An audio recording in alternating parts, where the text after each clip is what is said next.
Hello guys, welcome to veranda rice. இன்றைக்கி நம்ம என்ன பார்க்க போகிறோம் அப்படின்னா ஃபிசிக்ஸ் டாபிக் பார்க்க போகிறோம். அதில் என்ன பார்க்க போகிறோம் அப்படின்னா சவுண்ட் டாபிக் தான் பார்க்க போகிறோம். ஸோ இதில் வந்து கொஸ்டின் வராது அப்படிங்கிறது மட்டும் நம்ம என்றைக்கும் எதிர்பார்க்க முடியாது. கொஸ்டின் எப்படி வேணால் கேட்பாங்க. ஸோ ஒரு தடவை ஒரு எக்ஸாம் எழுதிருக்கீங்க, இதுலேருந்து வராதுன்னு நினச்சோம். இது ஈஸியாக கொஸ்டின்ஸ் கேட்டிருந்தாங்க. பட் இதுலேருந்து கொஸ்டின் கேட்க மாட்டாங்க அப்படின்னு நினச்சோம் அப்படின்னா, கொஸ்டின் சிம்பிளாக கேட்டாங்க அப்படின்னா சிம்பிளாக நம்ம மாட்டிக்குவோம். ஸோ ஒரு தடவை ஒரு கிளான்ஸ் மாதிரி சிம்பிளாக நம்ம பார்த்துறோம். ஸோ ஃபஸ்ட்டு சவுண்டை பற்றி எல்லாத்தையும் நம்ம ஃபுல்லாக டீட்டெயிலாக பார்க்க போகிறோம். அதில் ஃபஸ்ட்டு சவுண்ட் அப்படிங்கிறது வந்து நம்ம என்ன அப்படின்னா ஒன்றும் இல்லை, இது ஒரு கைண்ட் ஆஃப் எனர்ஜி. எவ்வளவோ எனர்ஜி பார்த்துருவோம்ல, எனர்ஜியை வந்து கண்டிப்பாக என்ன பண்ண முடியும்னா ட்ரான்ஸ்ஃபார்ம் பண்ண முடியும், ஆனால் கிரியேட் பண்ண முடியாது அப்படின்னு பார்த்துருப்போம். அது மாதிரி இது ஒரு கைண்ட் ஆஃப் எனர்ஜி, அதாவது சவுண்ட் அப்படிங்கிற ஒரு எனர்ஜி கொடுத்துருக்காங்க. இதை வந்து என்ன சொல்லியிருக்காங்க அப்படின்னா பல டைப்பாக பிரிக்கிறாங்க. அது ஃபஸ்ட் டைப்பாக அது நம்ம பல இது பிரிக்கும்போது இந்த அலைகள் அப்படின்னு சொல்கிறோம்ல, அலைகள் அதாவது வேவ்ஸ். இந்த வேவ்ஸை வந்து எப்படி கிரியேட் ஆகும் அப்படிங்கும்போது சிம்பிளாக அப்படி சொல்கிறோம் அப்படின்னா, இப்போ ஒரு கரண்ட் ஃப்ளோ ஆகுதுன்னு வச்சுங்களேன். ஒரு கம்பி இருக்குது, அதில் வந்து கரண்ட்டை வந்து கனெக்ட் பண்ணிட்டாங்க. அதை கரண்ட்டை கனெக்ட் பண்ணதுக்கப்புறம் என்ன நடக்கும் அப்படின்னா, அதில் வந்து ஒரு எலக்ட்ரோமேக்னெட்டிக் வேவ் வந்து கிரியேட் ஆகும். அந்த கிரியேட் ஆகிற அந்த வேவ் இருக்குல்ல, அந்த வேவு என்ன அப்படின்னா அதுவும் ஒரு வகையான அலை. அது அந்த அலையை தான் என்ன சொல்கிறாங்க, அது ஒரு டைப்பாக வச்சுருக்காங்க. அடுத்து ஒன்று இருக்குது, அது எது அப்படின்னா அது நம்மளாக உருவாக்குறது. நம்ம இன்ஸ்ட்ருமெண்டேஷன்ஸ் இந்த மாதிரி விஷயங்கள்லாம் வந்து இந்த கரண்ட்டில் பவரில் உருவாக்குறது நம்ம உருவாக்குறது தான். பட் எந்திரங்கள் அப்படின்னு சொல்லுவாங்க, அது மெக்கானிக்கல் ஐட்டம்ஸாக இந்த மாதிரிலாம் யூஸ் பண்ணி மெக்கானிக்கல் வேவ்ஸ் அப்படிங்கிறத அதை சொல்லுவாங்க.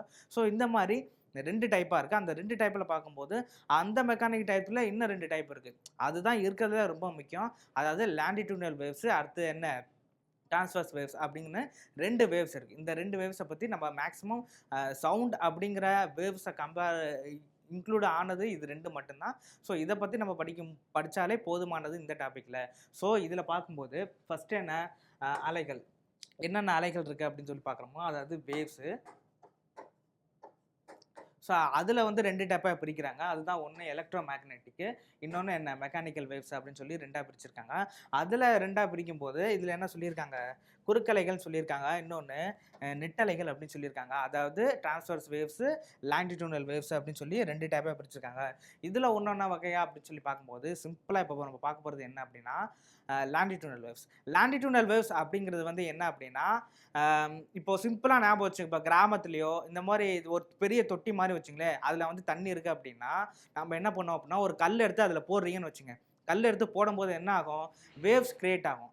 அந்த வேவ்ஸ் கிரியேட் ஆகுது என்ன பார்க்கும்போது என்ன ஆகும், ஒரு பக்கத்தில் பார்க்கும்போது வேவ்ஸ் வந்து ரொம்ப அதிகமாக இருக்க மாதிரி இருக்கும். போக போக போக போக போக அது என்ன ஆகும், குறைஞ்சிரும். ஸோ அப்படி போக போக போக குறைஞ்சிரும் அப்படிங்கிறத ஞாபகம் வச்சுட்டு சிம்பிளாக ஒரு குளம் மாதிரி ஞாபகம் வச்சுங்க. இந்த குளத்தில் என்ன பண்ணிட்டு இருக்கோம், ஒரு கல் எடுத்து நம்ம தூக்கி போடுறோம். தூக்கி போட்டதுக்கப்புறம் என்ன ஆகுது, அதில் போய் உழுகுது. அப்போ என்ன ஆகுது, வேவ்ஸ் கிரியேட் ஆகுது. இந்த இடத்துல ஒரு கல் தூக்கி போட்ட வேவ்ஸ் கிரியேட் ஆகுது அப்படின்னா அந்த கல் கிரியேட் ஆகி இந்த மாதிரி வேவ்ஸ் போகுதுல்ல, இந்த வேவ்ஸ் எப்படி இருக்கும் அப்படின்னா அது அந்த வேவ் போகிறதுக்கு அதே அதே டைரக்ஷனில், அதே ஒரு திசையில் அதில் ஒரு துகள்கள் இருக்கும்ல. இப்போ சிம்பிளாக துகள்கள்னால் அதில் என்ன துகள்கள் இருக்க போகுது அப்படின்னு ஞாபகம் வச்சுக்கோன்னா, சிம்பிளாக ஒரு ஸ்பாஞ்ச் ஞாபகம் வச்சுக்கோங்க. ஸ்பாஞ்சுனா இந்த புதுசாக ஏதாவது பொருள் வாங்கினா அது வைப்ரேஷன் தாங்கிறதுக்காக ஸ்பாஞ்ச் வச்சுருப்பாங்களா, அந்த மாதிரி ஏதோ ஒன்று அதில் வச்சுருந்தோம் அப்படின்னா அதில் மிதக்கும். அப்போ என்ன ஆகும், நீங்கள் கல்லை தூக்கி போடும்போது அது மிதந்து இதில் போகும். ஸோ அப்படி இதை போகிற டேரக்ஷனில் அப்படி ஸ்மூத்தாக போகுது அப்படின்னா அதை வந்து லாங்கிடியூடல் வேவ் அப்படின்னு சொல்கிறாங்க. இந்த வேவ் வந்து என்ன ஆகும், ஃபஸ்ட்டு நீங்கள் ஒரு கல்லை போடுறீங்க, இந்த இடத்துல கல் போடுறப்ப என்ன ஆகும், வேவ்ஸ் வந்து கிரியேட் ஆகும். அப்போ வேவ்ஸ் கிரியேட் ஆகுறப்ப ஃபஸ்ட்டு என்ன இருக்கும், அந்த வேவ்ஸ் எல்லாம் பக்கத்தில் இருக்கும். பக்கத்தில் இருக்குங்களா, இதெல்லாம் இருக்கங்கள் அப்படின்னு சொல்கிறாங்க. இதுவே என்ன ஆயிடுச்சுன்னா போக போக போகும் இந்த அந்த தளர்ச்சிகள் அப்படிங்கிறது கொஞ்சம் டிஸ்டன்ஸ் கொஞ்சம் அதிகமாயிரும். திருப்பி இது பக்கத்தில் வரும் அப்படிங்கும்போது நீங்கள் இப்படி ஒரு கல் போடுறீங்க, அடுத்து இப்படி ஒரு கல் போடுறீங்க அப்படின்னா 2 கல் வரும். 2 கல் இருக்கும்போது அந்த வேவ்ஸ் வந்து கிரியேட் ஆகும். பக்கத்தில் வருது, தூர தூரம் போகுது அப்படிங்கிறத என்ன சொல்கிறாங்க, இறுக்கங்கள், தளர்ச்சிகள் அப்படிங்கிறத அவங்க சிம்பிளாக சொல்கிறாங்க. அதாவது சொல்லணும்னா கம்பேரிஷன் அந்த ரேர் ஃப்ராக்ஷன் அப்படிங்கிறத அவங்க சொல்கிறாங்க. இது 2 என்ன, கல்லை நீங்கள் சிம்பிளாக ஞாபகம் வச்சுக்கன்னா இந்த மாதிரி ஒரு கல் எடுத்து தூக்கி போடும்போது இந்த மாதிரி வரும் அப்படிங்கிறத நீங்கள் ஞாபகம் வச்சுக்கிட்டாலே அது போக போக நமக்கு வந்து அதை மைண்டில் வச்சுக்கிறது ஈஸியாக இருக்கும். ஸோ அதை தான் சொல்லியிருக்கோம். ஸோ லாங்கிடியூடல் வேவ்ஸ் அப்படிங்கிறது அதே திசையில் அந்த துகள்கள் என்ன ஆகும், அது அந்த அதிர்வு டைமு அந்த அதிர்வு வைப்ரேஷன் வந்து அப்சர்வ் பண்ணிக்கிறது. அந்த வைப்ரேஷனுக்கு அதோட திசைக்கு ஈக்குவலாக போகிறதுனால என்ன சொல்லிக்கிறாங்க, அது நெட்டலைகள், அதாவது லாங்கிடியூடல் வேவ்ஸ் அப்படிங்கிறத அவங்க சொல்கிறாங்க. ஸோ இதை நெக்ஸ்ட் பார்க்கும்போது அடுத்து குறுக்கலைகள். நீ அதை சிம்பிளாக ஞாபகம் வச்சுக்கணும். அதே மாதிரி ஒரு குளம் இருக்குது, அந்த குளத்தில் என்ன பண்ணுறாங்க, ஒரு பெரிய கல்லை தூக்கி போடுறாங்க. அப்போ தூக்கி போடுறப்ப என்ன நடக்குது அப்படின்னா இந்த இடத்துல என்ன பண்ணுறாங்க, ஒரு கல்லை என்ன பண்ணிட்டேன், தூக்கி போட்டேன். தூக்கி போட்டதுக்கப்புறம் வேவ்ஸ் கிரியேட் ஆகுது. அப்போ அந்த வேவ்ஸ் கிரியேட் ஆகப்போ என்ன நடக்கும் அப்படின்னா, சிம்பிள். இந்த வேவ்ஸ் இருக்கு இல்லையா, அதை நம்ம பார்க்கும்போது தெரியும். அதாவது மேடு பள்ளமாக இருக்கும். இப்படி இருக்கிறது, இந்த மேடு பள்ளம் அப்படிங்கிறது அதிகமாக இருக்குல்ல, இந்த மேடு பள்ளம் அப்படிங்கிறது அதிகமாக இருக்கிறது தான் என்ன சொல்லுது அப்படின்னா டிரான்ஸ்வர்ஸ் வேவ், அதாவது குறுக்கலைகள் அப்படிங்கிறத அது மென்ஷன் பண்ணிடுறாங்க. ஸோ அந்த மேடு பள்ளம் அப்படிங்கிறத சொல்கிறாங்க. இந்த முகடு அப்படின்னு சொல்லியிருக்காங்களே இங்கே, இந்த முகடு அப்படின்னு சொல்கிறாங்க, மேடு பள்ளம் அப்படிங்கிறத அவங்க சொல்லியிருப்பாங்க. ஸோ அதை என்ன சொல்லியிருக்காங்க, அந்த பள்ளத்துக்கு மேடு பள்ளம் அப்படிங்கிறது வந்து அந்த அலைக்கு வந்து பெர்பெண்டிகுலராக இருக்கும் அப்படின்னு சொல்லியிருக்காங்க, செங்குத்தா போகக்கூடிய சொல்லியிருக்காங்க.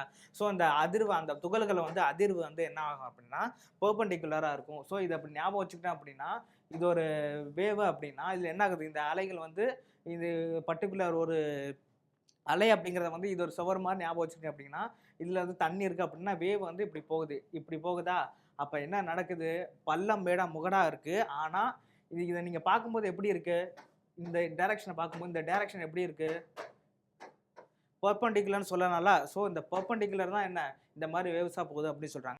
ஸோ இப்போ இந்த குறுக்கலை பார்த்துட்டோமா, இதில் ஃபுல்லாக முக்கியமான பாயிண்ட் என்ன, இதில் முக்கியமான பாயிண்ட் அப்படிங்கிறது வந்து பெர்பெண்டிகுலராக இருக்கும் அப்படிங்கிறது தான் என்ன, பெர்பெண்டிகுலராக இருக்கக்கூடிய வேல்யூ தான் இதில் முக்கியமான இருக்கக்கூடிய பாயிண்ட். ஸோ இதில் நெக்ஸ்ட் பார்க்கும்போது இதோடைய பண்புகள் பார்க்க போகிறோம். இதில் பண்புகள் அப்படிங்கிறது இதில் என்ன ப்ராப்பர்ட்டிஸ் அப்படி மெயினாக சொல்லிட போகிறாங்க அப்படின்னா ஒன்றும் இல்லை, சிம்பிளாக ஒரு ஸ்பீக்கர் இருக்குன்னு வச்சுக்கலையே, அந்த ஸ்பீக்கரில் வந்து ஏதோ ஒரு பொருளை முன்னாடி வைக்கிறோம், இதோட ஸ்பான்ச் இந்த மாதிரி வைக்கிறோம்னு வச்சுக்கங்களே, நம்ம அந்த ஸ்பீக்கரை ஆன் பண்ணதுக்கப்புறம் சாங்கை ஏதோ ஒன்று ப்ளே பண்ண வைக்கும்போது அது என்ன ஆகும், பர்டிகுலர் டைமில் மூவ் ஆக ஆரம்பிக்குது. ஸோ மூவ் ஆக ஆரம்பிக்குதுன்னா எப்படி, அதோட எனர்ஜினால அது மூவ் ஆக ஆரம்பிக்குது. ஸோ ஒரு பொருளை மூவ் ஆகுதுல, அந்த பெருமை இடப்பெயர்ச்சினா மாஸ் டிஸ்பிளேஸ்மெண்ட், அந்த மாஸ் டிஸ்பிளேஸ்மெண்ட் அப்படிங்கிறது வந்து மூவ் ஆகிறதுனால என்ன நடக்குது, நகருது, ஒரு இடத்துலேருந்து இன்னொரு இடத்துல நகருது. ஸோ அது என்ன சொல்லியிருக்காங்க அப்படின்னா, அது எப்படி நகருதுன்னா, அப்படி இல்லைனா எப்படி நமக்கு அந்த சவுண்டை வந்து நம்ம ஃபீல் பண்ணுறோம் அப்படின்னா, தூரத்தில் இருக்கும்போது, ரொம்ப தூரத்தில் இருக்கும்போது பக்கத்தில் ஒரு சின்ன ஸ்பீக்கரில் சவுண்டு வந்து கேட்கும்போது பக்கத்தில் இருக்கவங்களுக்கு மட்டும்தான் கேட்கும். இதுவே தூரத்தில் இருக்கவங்க கேட்குன்னா என்ன பண்ணுவோம், சவுண்டை அதிகப்படுத்துகிறோம் அப்படின்னா என்ன நடக்கும், சிம்பிளாக நமக்கு அது கேட்க ஆரம்பிக்கும். அந்த கேட்குறதுன்னு சொல்கிறோம்ல, அதுதான் அந்த ரேஞ்சுன்னு சொல்கிறோம். இதுவே என்ன, அந்த ரேஞ்சில் ரேஞ்சு அதிகமாக இருந்தால் நமக்கு அது வந்து தூரத்தில் இருக்கும்போது அதிகமாக கேட்கும், கம்மியாக இருந்தால் அது கம்மியாக கேட்கும். அதாவது அந்த வைப்ரேஷன் ரேஞ்சு அதிகமாக இருந்தால் வைப்ரேஷன் அதிகமாக இருக்குன்னு சொல்கிறாங்க. இதுவே வந்து கம்மியாக இருந்தால் கம்மியாக இருக்குன்னு சொல்கிறாங்க. சவுண்டு அதிகமாக இருக்கும், அவ்வளோதான் சிம்பிளாக சொல்கிறாங்க. ஸோ இதில் முக்கியமான பாயிண்ட், இன்னொரு பாயிண்ட் என்ன அப்படின்னா இதோட யூனிட்டு. ஸோ இதோட எஸ்ஐ யூனிட்டு, இதில் முக்கியமான விஷயம் நம்ம நோட் பண்ண வேண்டியது என்ன யூனிட் அப்படிங்கிறத நோட் பண்ணிக்கணும். இந்த நோட் பீச்சுக்கு என்ன, ரேஞ்சுக்கு என்ன, வேவ் லென்த்துக்கு என்ன, ஃப்ரீக்குவன்சிக்கு என்ன, இந்த மாதிரி ஒவ்வொரு எஸ்ஐ யூனிட்ஸை வந்து சிம்பிளாக கேட்டுருவாங்க. அதை மறந்துட்டோம் அப்படின்னா நமக்கு அது ஞாபகப்படுத்துறது ரொம்ப கஷ்டமாக இருக்கும். ஏன்னா இதில் உள்ளது அப்படியே போக போக வந்து கெமிஸ்ட்ரியில் வர்றதுக்கு வாய்ப்பு இருக்குது. ஸோ அந்த ஃபார்ம்லாம் ஞாபகம் வச்சுக்கிறது ரொம்ப கஷ்டமாக இருக்கும். ஆனால் இந்த மாதிரி யூனிட்ஸ்லாம் வந்து சிம்பிளாக ஞாபகம் வச்சுக்கலாம். ஸோ ரேஞ்சு தானே, ரேஞ்சுங்கிறது ரொம்ப தூரம் வந்து கேட்கும். அது எவ்வளோ டிஸ்டன்ஸில் கேட்குது அப்படின்னு பார்க்கும்போது மீட்ரு. ஸோ மீட்டருங்கிறத ஞாபகம் வச்சுக்கோங்க, தமிழ் அப்படின்னு சொல்லியிருக்காங்க. எஸ்ஐ யூனிட் என்ன சொல்லியிருக்காங்க, ரேஞ்சை வந்து என்ன எஸ்ஐ யூனிட்டில் மீட்டர் அப்படிங்கிறத சொல்லியிருக்காங்க. ஸோ இது ஞாபகம் வச்சுக்கிறது இந்த ஸ்லைடில் வந்து இது ரொம்ப முக்கியமான ஒரு பாயிண்ட்டு. ஸோ இதில் பார்க்கும்போது அடுத்து பார்க்கும்போது ஃப்ரீக்குவன்சி அப்படின்னா அதிர்வெண் அப்படிங்கிறது ஒன்றும் இல்லை, ரொம்பலாம் யோசிக்க வேணாம். ஒரு செகண்டுக்கு எவ்வளோ தூரம் அந்த விஷயம் போகுது, சவுண்டு போகுது அப்படின்னு ஞாபகம். ஒரு சைக்கிளுக்கு ஒரு செகண்டுக்கு எவ்வளோ சைக்கிள்ஸ் போகுது அப்படின்னு சொல்லுவாங்களா, அந்த சைக்கிள்ஸுங்கிறது எதை மென்ஷன் பண்ணுவாங்க இதில் பார்க்கும்போது அப்படிங்கிறத வச்சுவாங்க. அந்த வேவ் ஃபார்மை வந்து மென்ஷன் பண்ணுவாங்க, ஒரு சைக்கிளுக்கு எவ்வளோ செகண்ட் போகுது அப்படிங்கிற டைமிங்கில் மென்ஷன் பண்ணுவாங்க. ஸோ இதில் பார்க்கும்போது என்ன மென்ஷன் பண்ணுறாங்க அப்படின்னா எவ்வளோ தூரம் போகுது அப்படிங்கிறத அவங்க மென்ஷன் பண்ணுறாங்க. ஸோ இதுக்கான யூனிட், அந்த அலகு வந்து ஹெட்ஸ் அப்படின்னு சொல்லுவாங்க. இந்த ஹெட்ஸ் அப்படிங்கிறது ரொம்ப இம்பார்ட்டன்ட். இந்த யூனிட் வந்து சிம்பிளாக கேட்பாங்க. இதில் என்ன சொல்லியிருக்காங்க, இந்த ஹெட்ஸ் ஃபார்முலா கொடுத்துருக்காங்க, 1/Tன்னு சொல்லியிருக்காங்களா, எவ்வளோ டைமு, அது ஃப்ரீக்குவன்சி எஃப்னு கொடுத்துருக்காங்க, அவ்வளோதான். இதில் ஃப்ரீக்குவன்சி எஃப்னு கொடுத்துருக்காங்க, இதில் என்னன்னு கொடுத்துருக்கேன், அவ்வளோதான். ரெண்டும் ஒன்று தான். இந்த இடத்துல நான் எஃப்க்கு பதிலாக என்னன்னு போடுவேன், n = 1/T. சிம்பிளாக 1/Tன்னு போட்டிருக்கேன், வேறு எதுவும் போடல. இதில் என்ன சிம்பிளாக என்ன, இது வந்து பேர் தான், அந்த எஃப்ங்கிறது பேர் தானே தவிர மற்றபடி அதை சேஞ்சஸ் பண்ணுறதுனால ஒன்றும் இல்லை. கொஸ்டினில் எப்படி வேணால் கேட்பாங்க, ஃப்ரீக்குவன்சி அப்படின்னு நேமை கொடுத்துட்டு என்னன்னு கொடுத்தாங்க அப்படின்னா அது ஃப்ரீக்குவன்சி தான்.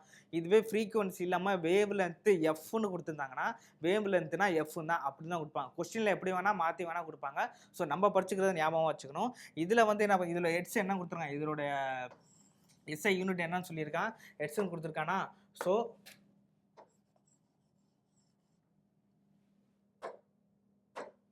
இதில் யூனிட் ஹெட்ஸ்ன்னு கொடுத்துருக்காங்களா. ஸோ இதில் வி இன்வெர்ஸும் கொடுத்துருக்காங்களா. வி இன்வெர்ஸ் அப்படிங்கிறது வந்து வின்னா இங்கே என்ன கொடுத்துருக்காங்க அப்படின்னா இங்கே வினாடின்னு கொடுத்துருக்காங்களா. இந்த வினாடின்னு கொடுத்ததுக்கு தான் வினா வினாடி, வினாடி தான் கொடுத்துருக்காங்க. ஆக்சுவலி இது எப்படி அப்படின்னா 1/செகண்ட் சொல்லியிருக்காங்களா. செகண்டுக்கு என்ன பர் செகண்ட்னா டைம் தான் சொல்கிறாங்களா. டைமை கொடுக்குறப்போ இந்த இடத்துல எஸ்ன்னு வரும். எஸ் மேலே போகிறப்போ எஸ் இன்வெர்ஸாக மாறும். அதாவது 1 வினாடி 1 வினாடின்னு சொல்கிறோம்ல. இதில் இதுக்கு என்ன பண்ணிக்கிறாங்கன்னா இங்கே டீன்னு எடுத்திருக்காங்க. அப்படி இல்லைன்னா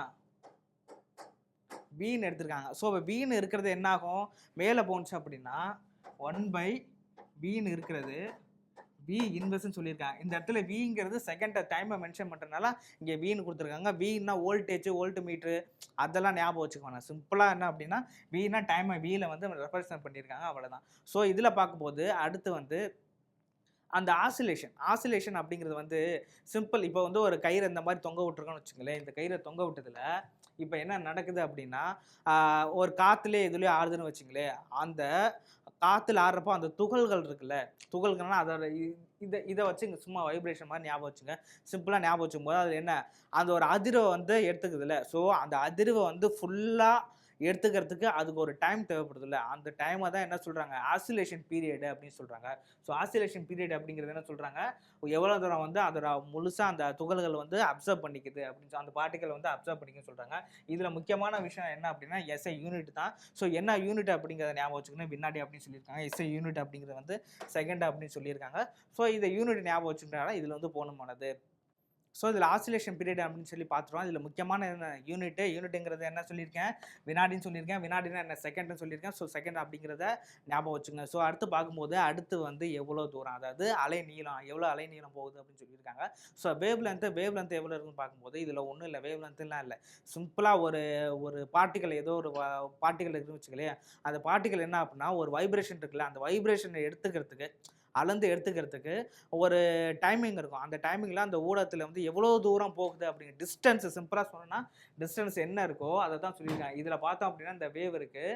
இந்த வேவில் என்ன சொல்லியிருக்கு, எவ்வளோ தூரம் போகுது அப்படின்னு சொல்லியிருக்காங்களே. இந்த வேவு இதுலேருந்து இந்த பாயிண்ட்லேருந்து இந்த பாயிண்ட் வரைக்கும் எவ்வளோ போகுதுன்னு சொல்லியிருக்காங்களே, அதுதான் வேவ் லென்த்து. அப்படின்னா இதுலேருந்து இது வரைக்கும் போகுதுன்னு சொல்கிறது வேவ் லென்த்து. அந்த வேவ் லென்த்து எவ்வளோ தூரம் அந்த அலை போகுது அப்படிங்கிறத கண்டுபிடிக்கிறதுக்கு பேர் தான் வேவ் லென்த்னு சொல்கிறாங்க. மேக்ஸிமம் இதை வேவ் லென்த்தை வந்து டினோட் பண்ணது அப்படின்னா லாம்டா அப்படின்னு தான் டினோட் பண்ணுவாங்க. ஸோ லாம்டா அப்படிங்கிறத டினோட் பண்ணுவாங்க. ஸோ இதை டினோட் பண்ணுறதுல என்ன மேட்ரு அப்படின்னா இது சம்டைம்ஸ் அலை நீளம் அப்படி இல்லைன்னா வேவ் லென்த்து லாம்டாக்கு பதிலாக என் அப்படின்னு சொல்லி அவங்க ரெப்ரசன்ட் பண்ணால் மட்டும் நீங்கள் என்ன பண்ணிக்கணும், அதை வேவ் லென்த்தாக கன்சிடர் பண்ணிக்கணும். இல்லாட்டி மேக்ஸிமம் என்ன லாம்டா அப்படிங்கிறது வந்து 95% என்ன அப்படின்னா வேவ் லென்த் வந்து லாம்டான்னு தான் மென்ஷன் பண்ணுவாங்க. ஸோ எந்த கொஸ்டினாக இருந்தாலும் அந்த மாதிரி மென்ஷன் பண்ணுறதுக்கான வாய்ப்பு வந்து ரொம்ப கம்மி தான். ஆனால் வேவ் லென்த்னா என்ன லாம்டா அப்படிங்கிறத ஞாபகம் வச்சுங்க. ஸோ இதனுடைய யூனிட் அப்படின்னு ஒன்று இருக்குல்ல, எஸ்ஐ யூனிட் அப்படிங்கிறது என்ன, இதுவும் மீட்டர் தான் அப்படின்னு. ஏன்னா டிஸ்டன்ஸை மென்ஷன் பண்ணுறாங்க. ஸோ டிஸ்டன்ஸை மென்ஷன் பண்ணுறப்ப மீட்டர் அப்படிங்கிறத நம்ம ஞாபகம் வச்சுக்கணும். இதுக்கப்புறம் என்ன சொல்கிறாங்க அப்படின்னா அதோடைய வேகம், ஸ்பீடு, திசைவேகம் அப்படிங்கிறது. இப்போ வந்து ஒரு செகண்டுக்கு அந்த ஒலி இருக்குல்ல, அந்த ஒலி வந்து எவ்வளோ தூரம் போகுது அப்படிங்கிறத அவங்க கேட்குறாங்க. எவ்வளோ தூரம் டிஸ்டன்ஸ் ட்ராவல் பண்ணி போகுது அப்படின்னு சொல்கிறாங்க. ஸோ எவ்வளோ தூரம் ட்ராவல் பண்ணி போகுது அப்படின்னு போகுது அதை வந்து அவங்க மென்ஷன் பண்ணுறாங்க. இதோட யூனிட் அப்படின்னு பார்க்கும்போது மீட்டர் பை வினாடி அப்படின்னு சொல்கிறாங்க. மீட்டர்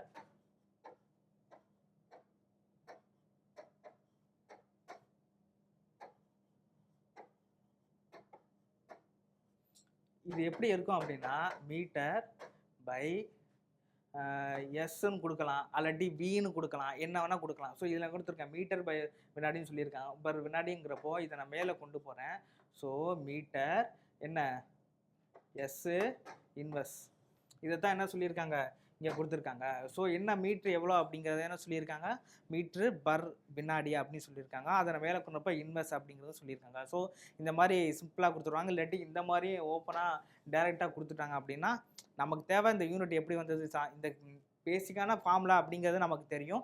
ஆனால் இதுலேருந்து எப்படி வந்தது மாற்றி கூட கேட்குறதுக்கான வாய்ப்புகள் வந்து ரொம்ப அதிகம். ஸோ இந்த மாதிரி விஷயங்களை வந்து முக்கியமான பேசிக்காக ரொம்ப தெரிஞ்சுக்க வேற விஷயத்தில் நம்ம இருக்கோம்ல, நமக்கு எவ்வளோ சவுண்டு கேட்கும், இவ்வளோ பார்க்குறோம், நமக்கு எவ்வளோ சவுண்டு கேட்கும் போகாது. இது பேசிக்காக எல்லாருக்கும் தெரிஞ்சது. 20 ஹெர்ட்ஸ்லேருந்து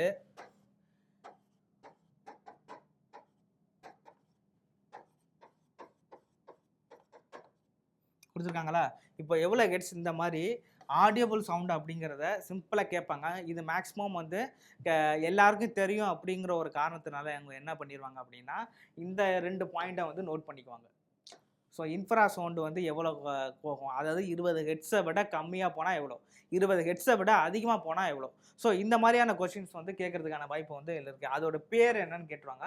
ஸோ அது தெரியல அப்படின்னா நம்ம கண்டிப்பாக என்ன பண்ணிப்போம், மாட்டிப்போம். ஸோ அடுத்து பார்க்கும்போது இந்த ஒலியில் இருக்கிற சவுண்டு இருக்குல்ல, அந்த சவுண்டை வந்து டிஃப்ரெண்ட்டாக அவங்க பிரிக்கிறாங்க. இன்னென்ன இருக்குது, இன்னென்ன இல்லை அப்படிங்கிற மாதிரி அவங்க பிரிக்கிறாங்க. ஃபஸ்ட்டு வந்து ஒலி உரப்பு அப்படின்னா ஒலி செறிவு அப்படிங்கிறது ஒன்றும் இல்லை. சிம்பிளாக சொல்லணும்னா சவுண்டு எவ்வளோ சவுண்டு இருக்குது அப்படின்னு சொல்கிறாங்க. அடுத்து வந்து பிட்ச் எவ்வளோ இருக்குன்னு சொல்கிறாங்க. அடுத்து வந்து குவாலிட்டி எவ்வளோ இருக்குது அப்படின்னு சொல்கிறாங்க. ஸோ இது நார்மலாக நமக்கு தெரியும். இதில் ஃபஸ்ட்டு என்ன பார்க்க போகிறோம் அப்படின்னா ஒலி, அதாவது சவுண்டோட லவுட்னஸ், அந்த ஒலி செறிவு அப்படின்னு சொல்லி பார்க்க போகிறோம். இதோட யூனிட் அப்படிங்கிறது வந்து என்ன சொல்லியிருக்காங்க அப்படின்னா, இதோட யூனிட் வந்து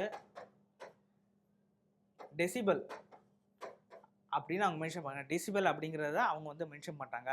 ஒன்றும் இல்லைப்பா, ஒரு 2 டிஃப்ரெண்ட் சவுண்டு இருக்குன்னு வச்சுக்கலாம். அந்த டிஃப்ரெண்ட் சவுண்டு அப்படிங்கிறது வந்து எவ்வளோ இருக்குது அப்படிங்கிற அந்த இன்டென்சிட்டி எவ்வளோ இருக்குது அப்படிங்கிறத வச்சு தான் என்ன பண்ணுவாங்க, இந்த ஒலி உரப்பு அப்படின்னா ஒலி சவுண்டு லவுட்னஸ் அப்படிங்கிறத வந்து சொல்கிறாங்க. இதில் வந்து இந்த யூனிட் தான் ஞாபகம் வச்சுக்கணும். ஸோ முக்கியமான பாயிண்ட்டு. ஸோ சிம்பிளாக சொல்லணும்னா அடுத்து பிட்ச்சு. இப்போ நார்மலாக வந்து நம்ம என்ன பண்ணிருப்போம் அப்படின்னா, ஒரு ஸ்பீக்கர்லாம் சவுண்டு வச்சுருப்போம். ஸோ பிட்சை கம்மி பண்ணு அப்படின்னு சொல்லுவாங்க. ஏன் கம்மி பண்ணு அப்படின்னும் போது அந்த சவுண்டு வந்து ஹெவியாக இருக்கும். ஸோ நமக்கு அந்த இது கேட்கும். இதுவே வந்து அதிகமாக இருக்கும்போது என்ன ஆகும், அது வந்து கேட்காது அப்படிங்கிறத அவங்க சொல்கிறாங்க. So low pitch, high pitch அப்படின்னு பார்க்கும்போது இந்த இது இருக்குது அப்படின்னா, லோ பிட்ச் அப்படின்னு பார்க்கும்போது என்ன, பர்டிகுலராக இந்த இடத்துல அந்த ஒரு வேவுக்கு இன்னொரு வேவுக்கான டிஸ்டன்ஸ் வந்து ரொம்ப அதிகமாக இருக்குது. ஹை பிட்ச் அப்படிங்கும்போது ஒரு 2 வேவுக்கும் இடையில உள்ள டிஸ்டன்ஸ் வந்து கம்மியாக இருக்குது. ஸோ டைமிங்கு அந்த எவ்வளோ தூரம் போகுது அப்படிங்கிறத மென்ஷன் பண்ணி தான் என்ன பண்ணியிருக்காங்க, இந்த பிட்ச் அப்படிங்கிறத சுருதி அப்படிங்கிறத வந்து என்ன சொல்லியிருக்காங்க. இது வந்து அதிகமாக இருந்துச்சு அப்படின்னா என்ன அப்படின்னா, சவுண்டு வந்து கொஞ்சம் கீச்சுக்கு குயில் சவுண்டு மாதிரி ரொம்ப கம்மியாக இருக்கும். இதுவே வந்து அதோட பிட்ச் கம்மியாக வச்சோம் அப்படின்னா ரொம்ப அதிகமாக இருக்கும் அப்படிங்கிறத அவங்க சொல்கிறாங்க. அடுத்து சிம்பிளாக வந்து 2 இன்ஸ்ட்ருமெண்ட் வச்சுக்கோம். ஒரு கிட்டார் இருக்குன்னு வச்சுக்கோம். அப்படி இல்லைனா ஏதோ ஒரு 2 பியானோ இருக்குன்னு வச்சுக்கோம். 2 சவுண்டை நம்ம என்ன பண்ண போகிறோம் அப்படின்னா, 2யும் ஒரே நேரத்தில் வாசிக்கிறோம்னு வச்சுக்கோங்களேன். 2யும் ஒரே நேரத்தில் வாசிக்கும்போது 2 டிஃப்ரெண்ட்டான சவுண்டு கொடுக்கும். ஸோ அது மிக்ஸ் ஆகி நம்ம ரெக்கார்ட் பண்ணிட்டோம் வச்சுக்கோங்க. ஸோ அதோட குவாலிட்டியை எப்படி இன்க்ரீஸ் பண்ணுறது அப்படிங்கும்போது 2யும் பிரித்து எடுப்போம்ல, அந்த 2 பிரித்து எடுக்கிற தன்மைக்கு தான் நான் தரம், அதோட தரத்தை உயர்த்துறோம். தரத்தை எப்படி உயர்த்துறோம், அதோடைய சிம்பிளாக அது 2 லவுனஸையும் அதோட பிட்சையும் தனித்தனியாக எடுத்து அதை கிடைக்குதுல்ல, அந்த தரமாக கிடைக்கிற ஒரு சாங்கோ ஒரு வீடியோஸ் அது என்ன சொல்கிறாங்க, குவாலிட்டி தரம் அப்படிங்கிறத அவங்க மென்ஷன் பண்ணுறாங்க. ஸோ இதில் முக்கியமான அப்படின்னா அந்த ஸ்பீடு இருக்குல்ல, ஸ்பீடில் வந்து எவ்வளோ தூரம் போகுது அப்படிங்கிறதுக்கான ஃபார்முலா பார்க்க போகிறோம். அந்த ஃபார்முலா பார்க்கும்போது ஃபஸ்ட்டு அங்கே என்ன சொல்லியிருக்காங்க அப்படின்னா, வேகம் ஈக்குவல் டு கடந்த தொலைவு காலம் சொல்லியிருக்காங்க. எவ்வளோ டிஸ்டன்ஸ் அப்படின்னு சொல்லியிருக்காங்க. இப்போ எவ்வளோ கடந்த தொலைவு அப்படின்னா எவ்வளோ தூரம் போயிருக்கு. வேகத்தை அவங்க என்ன பண்ணியிருக்காங்க, சம்டைம்ஸ் எஸ்லையும் மென்ஷன் பண்ணுவாங்க. எஸ்ல இல்லாமல் நம்ம பின்னு போட்டிருக்காங்க. இப்போ பி ஈக்குவல் டு கடந்த தொலைவுன்னு சொல்லியிருக்காங்க. So distance divide by time, எவ்வளோ டைமு ட்ராவல் பண்ணியிருக்கு அப்படின்னு சொல்லியிருக்காங்க. ஸோ இங்கே முக்கியமான விஷயம் என்ன அப்படின்னா, இங்கே வந்து டீங்கிறது நான் என்ன பார்த்துருக்கேன், டிஸ்டன்ஸாக எடுத்திருக்கேன்னா, இங்கே என்ன மென்ஷன் பண்ணியிருக்காங்கன்னா லாம்டான்னு எடுத்திருக்காங்க. அதாவது கடந்த தொலைவு, அதாவது வேவ் லென்த் அப்படின்னு சொல்லியிருக்காங்க. ஸோ லாம்டா டிவைட் பை டீன்னு கொடுத்துட்டானா, இப்போ என்ன பண்ணியிருக்காங்க, இதுக்கு டீக்கு இன்னொரு ஃபார்முலா இருக்குது. டீக்கு வந்து நான் கொடுத்ததில்ல. நம்ம டீங்கிறது எதுலேருந்து வந்துச்சு, நம்ம ஃப்ரீக்குவன்சிலேருந்து வந்துச்சு. ஃப்ரீக்குவன்சிக்கு ஒரு ஃபார்முலா கொடுத்தாங்களா, 1/n அப்படிங்கிறது வந்திருக்கு. n ஈக்குவல் டு 1/tன்னு எடுத்திருக்காங்க. அந்த டி என்ன ஆயிடுச்சு, அந்த போட்டு கொண்டு போய்ட்டு n கீழே கொண்டு வந்தாங்க. அப்போது அந்த டீக்கு பதிலாக என்ன போடலாம், 1/nன்னு போடலாமா. ஸோ லாம்டா டிவைட் பை 1/nங்கிறது மேலே வந்துட்டா லாம்டா என் அப்படின்னு சொல்லியிருக்காங்களா. ஸோ லாம்டா என்னங்கிறத நான் v ஈக்குவல் டு லாம்டா என்னு சொல்கிறாங்க. ஸோ இப்போதைக்கு அதோட ஹீட்டோ அப்படி இல்லைன்னா நார்மலாக வந்து இதோட ஸ்பீடு அதிகரிக்கும் அப்படின்னா, அப்போக்கி அதோட ஒலியோட வேகம் ஸ்பீடு அதிகரிக்கும் போது அதோட வெப்பத்தில் இந்த கண்டிஷன் வந்து என்ன, ஹீட்டில் மட்டும்தான் இதை அப்சர்வ் ஆகும். ஹீட்டை வந்து அதிகமாகிடுச்சு அப்படின்னா அதோட டைமிங் வந்து அதிகமாக இருக்கும் அப்படிங்கிறத அவங்க சொல்கிறாங்க. ஏன்னா ரெண்டுமே என்ன ப்ரொபோர்ஷனாலிட்டி அப்படின்னு சொல்லியிருக்காங்க. ஸோ அதிகமாகுது அப்படிங்கிறத அவங்க சொல்லியிருக்காங்க. நெக்ஸ்ட் பார்ப்போம். இப்போ வந்து ரிஃப்ளெக்ஷனாக ரூல்ஸ் என்னென்ன விதிகள் இருக்குது அப்படின்னு பார்ப்போம். இது ரொம்ப வந்து யோசிக்கிற மாதிரியெல்லாம் இல்லை. இதை வந்து நார்மலாக என்ன பார்த்துருப்போம், லைட்லேயும் பார்த்துருப்போம், சவுண்டுலையும் பார்த்துருப்போம். சவுண்டில் பார்க்குறப்ப என்ன, இந்த மாதிரி ஒரு சுவர் இருக்குது, இந்த சுவரில் என்ன ஒரு லைட்டை வந்து என்ன பண்ணோம், படுகதிர் அப்படிங்கிறது நம்ம மனுஷனால் கொடுக்கக்கூடிய ஒரு லைட்டு. இந்த லைட்டு என்ன இதோடைய ரிஃப்ளெக்ஷன் ஆகுதா, அந்த ரிஃப்ளெக்ஷன் ஆகுறப்போ இந்த 2 கோணம், அதாவது படுகதிர் கோணமும் எதிரொலி கோணமும் ஈக்குவலாக இருக்குன்னு சொல்லியிருக்காங்க. இதில் பாயிண்ட்டு அவ்வளோதான். அதாவது I = R. இந்த 2 ஆங்கிள் ஆங்கிள், அதாவது ஆங்கிளை நான் மென்ஷன் பண்ணுறேன், ஈக்குவல் டு ஆங்கிள் R. இது 2 மட்டும் தான் என்ன சொல்கிறாங்க, மென்ஷன் பண்ணுறாங்க. ஸோ இது 2 ஈக்குவலாக இருக்குன்னு சொல்லியிருக்காங்க. இந்த தளத்துக்கு இந்த செங்குத்து கோடு அப்படின்னு ஒன்று இருக்குல்ல, இந்த செங்குத்து கோடு அப்படிங்கிறது வந்து ஈக்குவலாக இருக்கும் அப்படிங்கிறத அவங்க சொல்கிறாங்க. ஸோ அடுத்து பார்க்கும்போது எதிரொலிப்போட பயன்கள் என்னென்ன பயன்கள் இருக்குது அப்படின்னு சொல்லி நம்ம பார்க்கும்போது, இதெல்லாம் இதில் பயன்களாக இருக்கும்னு சொல்லி ஒன்றும் இல்லை. அந்த காது கேட்குற கருவியிலாம் யூஸ் பண்ணுவாங்க. அப்புறம் வந்து என்ன, ஒரு கூம்பு வடிவ ஒலிபெருக்கின்னு சொல்லலாம். இந்த திருவிழா டயத்துலலாம் நீளமாக இருக்கும் ஒரு ஒலிபெருக்கின்னு சொல்லுவாங்கள்ல, அந்த சவுண்ட் சிஸ்டம்லாம் அப்போ இருக்க பழைய காலத்தில் விண்டேஜ் டைப்பில் இருக்கக்கூடிய அந்த சிஸ்டத்தில் என்ன பண்ணுவாங்க, இந்த மெத்தட் என்ன பண்ணுவாங்க, அடிக்கடி யூஸ் பண்ணுவாங்க. ஒலி எதிரொலிப்பு, அதாவது எக்கோ சிஸ்டத்தில் வந்து யூஸ் பண்ணுவாங்க. நார்மலாக இதில் முக்கியமான ஒரு விஷயம் என்னன்னா எக்கோ சிஸ்டம் அப்படிங்கிறது வந்து என்ன அப்படின்னா, ஒரு ரூமில் தனியாக இருக்கும்போது அந்த சவுண்டு வந்து ரிஃப்ளெக்ட் ஆகும்ல, அந்த ரிஃப்ளெக்ட் ஆகாமல் இருக்கிறதுக்கு அந்த ஃபஸ்ட்டு அது என்ன அப்படின்னா எக்கோ அப்படிங்கிறத வந்து மென்ஷன் பண்ணாங்க. நார்மலாக ஒரு எக்கோ அப்படிங்கிறது வந்து 70 மீட்டர்ஸ், அந்த டிஸ்டன்ஸ் ஒரு ரூம் இருக்குன்னா ஒரு எக்கோ கிரியேட் ஆகிறதுக்கு மினிமமாக எவ்வளோ தேவை, 70 மீட்டர் அப்படிங்கிற ஒரு டிஸ்டன்ஸ் வந்து ரொம்ப தேவைமானது. இப்போது அது வந்து நான் முதல்ல என்ன சொன்னேன், ஹீட் அதிகமாக இருப்போ அதோட சவுண்டு வந்து ட்ராவல் வந்து அதிகமாக இருக்கும் அப்படின்னு சொல்லியிருந்தேன்ல, அதே மாதிரி அதோட வேகம் அதிகரிக்கும் அப்படிங்கும்போது இதில் என்ன சொல்லியிருக்காங்க, 25 டிகிரியில் வந்து 25 டிகிரி இருக்குது அப்படின்னா அது வந்து எவ்வளோ தூரம் வந்து அதோட வேகம் இருக்கும் அப்படின்னு சொல்லியிருக்காங்கன்னா 340 மீட்டர் வினாடி இன்வெர்ஸ், அதாவது தமிழில் சொல்லியிருக்காங்க, வினாடின்னு சொல்லியிருக்காங்க. அதை 340 மீட்டர் வினாடி அப்படி இன்வெர்ஸ் அப்படின்னு சொல்லியிருக்காங்க. ஸோ அது என்ன, ஹீட் அதிகமானால் அது அதிகமாகும் அப்படிங்கிற எக்ஸாம்பிளுக்கு தான் என்ன சொல்லியிருக்காங்க, அது ஃபுல்லாக எக்கோ சிஸ்டத்தில் என்ன பண்ணியிருக்காங்க, அவங்க மென்ஷன் பண்ணியிருக்காங்க. ஸோ வினாடிக்கு அவங்க எப்படி சொல்கிறாங்கன்னா, ஒரு செகண்டுக்கு இப்போ ஒரு ரூமில் வந்து ஒரு சவுண்டு இருக்குன்னு வச்சுக்கே, ஒரு ரூம் சிஸ்டத்தில் வந்து நீ இப்போ கத்துற சவுண்டு அப்படின்னு சொல்லி நிற்காது, ஏதோ ஒன்று சொல்லி கத்துற அப்படின்னா அது எக்கோ ரிஃப்ளெக்ட் ஆகுதுன்னா அது எப்படி இருக்குன்னா, மொத்த எக்கோ சிஸ்டத்தில் மொத்த எக்கோ சிஸ்டத்தில் 1/10 தான் என்ன இருக்கும், அந்த எக்கோ வந்து உனக்கு வந்து பிரதிபலிக்கும். அந்த எக்கோ வந்து நீ ஃபீல் பண்ணுவ, அதாவது மூளையை உணர்படுத்த அப்சர்வ் பண்ணுவ, அதாவது அந்த சவுண்டை வந்து அந்த மொத்த இதில் வந்து 1/10 டைமில் வந்து நீ அதை வந்து அப்சர்வ் பண்ணுவ, அதை ஃபீல் பண்ணுவ அப்படிங்கிறத அவங்க சொல்லியிருக்காங்க. ஸோ இதோட அப்ளிகேஷன் பார்க்குறப்போ நார்மலாக எக்கோ சிஸ்டம் அப்படிங்கிறத விலங்கு பறவைகள்லாம் பயன்படுத்தி இருக்காங்களே. எக்ஸாம்பிள் சொல்லணும் அப்படின்னா, நம்ம வவ்வால் இருக்குல்ல, வவ்வால்னால் இப்படியே அதுக்கு மேக்ஸிமம் போகிறப்போ ஒரு சவுண்டை ரிஃப்ளெக்ட் பண்ணோம், ஏதாவது ஒரு பொருட்கள் எதிரில் இருந்துச்சு அப்படின்னா இடிச்சு ரிஃப்ளெக்ட் வரும்னு சொல்லுவாங்கல்ல, ரிஃப்ளெக்ட் வந்து ஏதாவது பொருள் இருக்குது அப்படின்னா அது விலகி போகும்னு சொல்லுவாங்க. அதே மெத்தடை யூஸ் பண்ணியிருப்பாங்க. ரெண்டாவது எங்கே யூஸ் பண்ணால் கைனகாலஜிஸ்ட், பெண்கள் அந்த உடல்நிலைக்காக கைனகாலஜி யூஸ் பண்ணி சொல்கிறாங்க. கைனகாலஜி இந்த மாதிரி செக் பண்ணுறதுக்காக அந்த எக்கோ சிஸ்டத்தில் இப்போ நார்மலாக செக் பண்ணுறப்போ அந்த சவுண்டை கிரியேட் பண்ணுறப்போ ரிஃப்ளெக்ட் ஆகி வர்றப்போ என்னாகும், அந்த இடத்துல ஏதோ ஒரு அடைப்பு இருக்குது அப்படிங்கிறத அவங்க மென்ஷன் பண்ணி கேட்டிருக்காங்க. ஸோ அடைப்பு இருக்கிறது என்ன இருக்குது அப்படின்னு நம்ம பார்க்கும்போது அதோட பர்டிகுலர் டைம் அந்த எதிரொலிப்பு திசையை வச்சு தான் என்ன பண்ணுவாங்க கைனகாலஜிஸ்ட், பொண்ணுங்க அந்த பெண்களை விஷயத்தில் வந்து பயன்படுத்துவாங்க.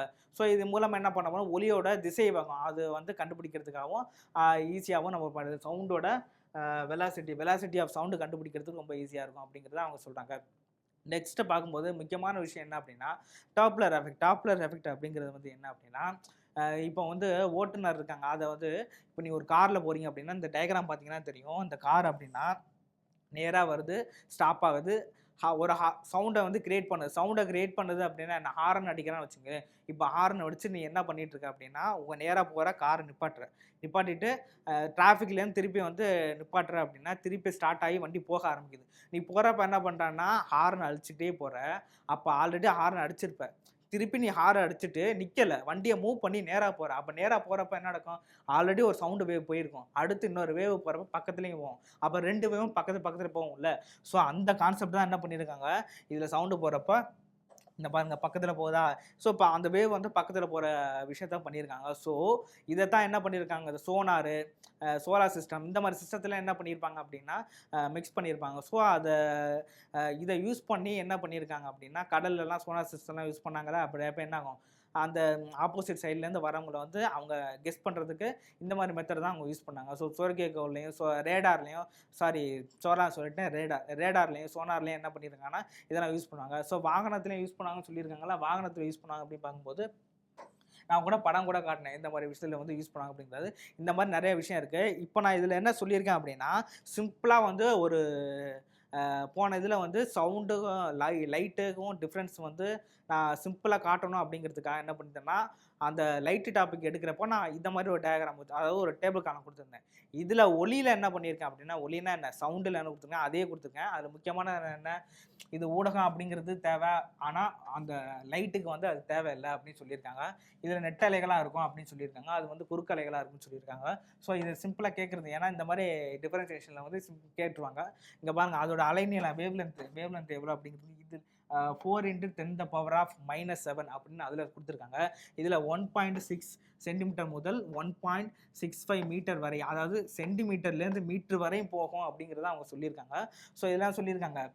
இல்லை 7 × 10⁻⁻7 மீட்டர் அப்படிங்க இது வரை இருக்கும் அப்படின்னு சொல்லியிருக்காங்க. இதில் நம்ம சொல்லிட்டோம்ல அந்த ஹீட்டில் வந்து எவ்வளோ தூரம் 25 டிகிரி செல்சியஸில் வந்து எவ்வளோ தூரம் போகும் அப்படிங்கிற சொல்லியிருக்காங்களா, அது கொடுத்துருக்காங்க பாருங்கள். 340 கொடுத்துருக்காங்களா. ஸோ 340 அப்படிங்கிறது என்ன டைமில் கொடுத்துருக்காங்க. இந்த யூனிட் அப்படிங்கிறது மீட்டர் வினாடி இன்வெர்ஸ் அப்படிங்கிறத நீங்கள் ஞாபகம் வச்சுக்கணும். மீட்டர் வினாடினா எம் பை வினாடி, அது மேலே போகிறப்ப இன்வெர்ஸாக மாறிடும். ஸோ அதுன்னு சொல்லியிருக்காங்க. இல்லை இதில் என்ன ஒளியின் அலை கொடுத்துருக்காங்க, அதாவது லைட்டு கொடுத்துருக்காங்க 3 × 10⁸8 அப்போ மீட்டர் வினாடி இன்வெர்ஸ் அப்படிங்கிறத அவங்க சொல்லியிருக்காங்க. ஸோ திசை வேகத்தில் வரும் அப்படின்னு சொல்லியிருக்காங்க. ஸோ இந்த பாயிண்ட் அதாவது 1 2 3 4 5 கிட்டத்தட்ட 4 இதுலேருந்து எத்தனை கொஸ்டின் எடுக்கலாம் பாருங்கள். 4 இருக்குது 8 கொஸ்டின் எடுக்கலாம். இது தனித்தனியாக கொஸ்டின் கேட்டாங்க அப்படின்னா 8 கொஸ்டின் எடுக்கலாம். ஸோ இது வேணால் இது சிம்பிளாக அந்த டேபிள் கடந்து கேட்டாங்க அப்படின்னா நம்ம பார்க்கலாம் அப்படின்னா ஞாபகம் வச்சுக்கிறோம் அப்படின்னா நம்ம மாட்டிப்போம். ஸோ அடுத்து பார்க்கும்போது ஒவ்வொரு பொருளுக்கும் எவ்வளோ திசை வேகத்தில் வந்து அந்த ஒளி ஊடுருவும் தன்மை இருக்குது அப்படிங்கிறத அவங்க சிம்பிளாக சொல்லியிருக்காங்க. அதில் பார்க்கும்போது தாமிரம், இரும்பு, அலுமினியம் நம்ம அதிகமாக யூஸ் பண்ணக்கூடிய பொருள். இதில் வந்து என்ன திடப்பொருட்களாக இருக்குது சொல்கிறாங்க. இது வந்து லிக்விட் ஃபார்மில் இருக்குது, இது வந்து என்ன சொல்லியிருக்காங்க வாயு ஃபார்மில் இருக்குது. ஸோ இந்த மாதிரி இருக்கிறதுல வந்து இதில் வந்து என்ன சொல்லியிருக்காங்க டெம்பரேச்சர் சொல்லியிருக்காங்க. ஸோ இந்த மாதிரி டெம்பரேச்சரில் எவ்வளோ போகும் அப்படிங்கிறத ஞாபகம் வச்சுக்கிறது ரொம்ப ஈஸி. அலுமினியத்துக்கு ஞாபகம் வச்சுக்கலாம். அடுத்து வந்து இது திரவத்தில் வந்து கடல் நீரில் வந்து ஞாபகம் வச்சுக்கலாம். ஸோ இதெல்லாம் வந்து முக்கியமான பாயிண்ட்டு. இந்த பாயிண்டில் வந்து எவ்வளோ வேல்யூ இருக்குது அப்படின்னு ஞாபகம் வச்சுங்க. அதோட இந்த ஒளியோட திசை வகத்துக்கு யூனிட் கொடுத்துருக்காங்க பாருங்கள். இந்த யூனிட் இதெல்லாம் பார்க்கும்போது யூனிட் வந்து ஈஸியாக ஞாபகம் இருக்கணும். ஸோ இவ்வளோ டீட்டெயில் நம்ம பார்த்துட்டோம். இதுக்கு இவ்வளோ தூரம் பார்த்தது என்ன அப்படிங்கிறத வந்து ஒரு தடவை ஞாபகம் வச்சுங்க. என்னென்ன யூனிட் அப்படிங்கிறத ஞாபகம் வச்சுங்க. ஸோ இவ்வளோ தூரம் பார்த்ததுக்கப்புறம் அடுத்து என்ன பார்க்க போகிறோம் அப்படிங்கிறது பார்த்து ஒவ்வொரு நெக்ஸ்ட் கிளாஸில் அப்படிங்கிறத நான் சொல்கிறேன். ஸோ இதுவரையும் பார்த்ததில் என்ன முக்கியமான ஒரு விஷயம் நம்ம ரிவைஸ் பண்ணணும் அப்படிங்கிறது ரொம்ப முக்கியமான விஷயம். ஸோ மறந்துடாதீங்க என்ன படிக்கணும் அப்படிங்கிறது, என்ன ரிவைஸ் பண்ணணும் அப்படிங்கிறது. தேங்க்யூ. நெக்ஸ்ட் கிளாஸில் பார்ப்போம்.